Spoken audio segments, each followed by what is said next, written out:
আসসালামু আলাইকুম রহমতুল্লাহি ওয়া। তুমি যদি কাউকে সাহায্য করতে যাও আর তারা তোমাকে অপমান করে, মারধর করে, রক্তাক্ত করে, তুমি কি করবে? আজ শোনো রাসূল সাল্লাল্লাহু আলাইহি সাল্লামের জীবনের এমনই এক হৃদয় বিদারক ঘটনা।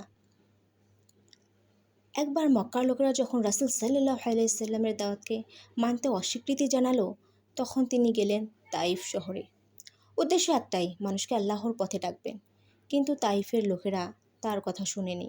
তারা তাকে উপহাস করলো, গালি দিল, এমনকি শহরের গলি দিয়ে বের করে দিল। শুধু তাই নয়, রাস্তার দুপাশে দাঁড় করিয়ে দিল বাচ্চাদের। তারা পাথর ছুঁড়ল রাসূল সাল্লাল্লাহু আলাইহি সাল্লামের দিকে। তিনি দৌড়াতে লাগলেন, আর রক্ত ঝরতে লাগলো তার শরীর থেকে। পা দুটো ভিজে গেল রক্ত দিয়ে, এমনকি জুতোতেও জমে গেল রক্ত।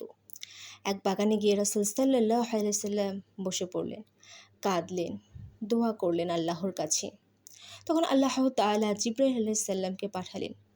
জিবরাইল আলাইহিস সালাম বললেন, হে রাসূল, আপনি যদি আদেশ দেন তাহলে আমি পাহাড়দ্বয়কে মিলিয়ে দিয়ে এই শহরকে ধ্বংস করে দেব। কিন্তু আমাদের প্রিয় নবী, দয়ার নবী, মায়ার নবী হযরত মুহাম্মদ সাল্লাল্লাহু আলাইহি সাল্লাম কি বললেন জানো? তিনি বললেন, না না, আমি ধ্বংস চাই না।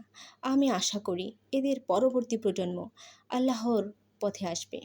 আমি রহমত হয়ে এসেছি, গজব হয়ে নয়। রাসূল সাল্লাল্লাহু আলাইহি সাল্লামের কথাই এখন সত্যি হয়েছে। তাইফ এখন পুণ্যভূমিতে পরিণত হয়েছে। প্রতিটা মানুষ সেখানে যায় সালাত আদায় করার জন্য। এই হলেন আমাদের প্রিয় নবী হযরত মুহাম্মদ সাল্লাল্লাহু আলাইহি সাল্লাম, যার গায়ে পাথর ছোঁড়া হয়েছিল, তবুও তিনি ক্ষমা করেছিলেন।